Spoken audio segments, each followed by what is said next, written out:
Daniel, recently in the news, you've also covered this. A 90-year-old French Muslim man was pushed out of a window by his Orthodox Jewish neighbor. Oh, whoops. Oh, such an easy mix-up to make. Oh, sorry about that. A 90-year-old French Jewish man was pushed out the window by his Muslim neighbor. Yeah, that's always in the news. And I know that that's why I didn't become a comedian when I try to be funny.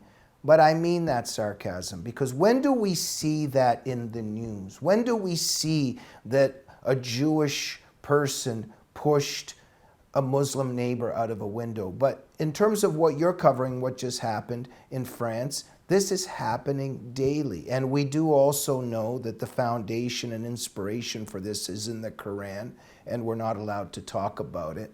But we're going to talk about it on our show, because I didn't see this on CNN and MSNBC, and I didn't see them invite you or Robert Spencer or Annie Cyrus to discuss it. What happened recently? A Muslim neighbor threw his Jewish neighbor out of a window. Yeah, a 90-year-old Jewish man was pushed out of a window. This happened in one of these so-called no-go zones or bad areas, however you want to call them, that have a heavy Muslim population in France. To a lot of people in the French Jewish community, this is reminiscent of the Sarah Halimi case, in which a 20-something-year-old Muslim pushed a elderly retired Jewish school principal, I believe, out of a window. And he'd been doing this for over an hour. He was beating her, he was assaulting her. The police came, they did nothing. He was reading verses from the Quran. He shouted Allahu Akbar. He pushed her out of the window. Law enforcement insisted there was absolutely nothing anti-Semitic about it, even though there was a long history of him making anti-Semitic statements. They claimed that he was suffering from mental illness. Finally, a judge let him off. He's been released now. This happened. He spent a few years in a psychiatric hospital. He was released, and they claimed that he was suffering from mental illness because he was smoking pot.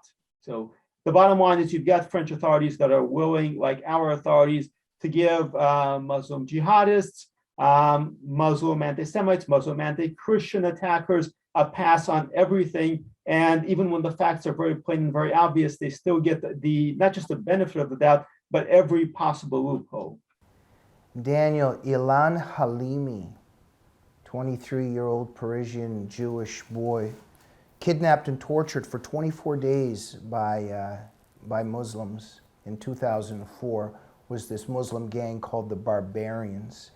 While they were torturing Ilan, he was screaming and yelling from the pain. They were torturing him, and they were calling his family and his mother and screaming and reading Quranic verses, anti-Semitic Quranic verses and other verses. And it shows quite a bit about the religion of peace. The French authorities did not investigate the anti-Semitic Muslim angle there. They could have, the evidence shows if they would have not been following politically correct procedures, that this poor boy could have been rescued. But I always think of Ilan, and my heart is always with him and with his family. It's and the case represents so many things, but shows very much again, reminds us what leftist political correctness does, doesn't it? It does indeed, and unfortunately, far too little has changed, or rather, the change has all been in the wrong direction. Nobody in France, or for that matter in America, appears to be willing to grapple with what we are dealing with. They're not going to grapple with the reality of Islamic anti-Semitism, hatred for Christianity, for all people they consider infidels. We're approaching yet more attempts to, whether it's a second Arab Spring, whether it's another deal with Iran, to appease the terrorists, to bring larger numbers of them into our country with devastating consequences. Okay, George Floyd, everybody knows his name. Maybe they should know his name, absolutely, etc. I'm just wondering, why doesn't everybody know Ilan Halimi's name?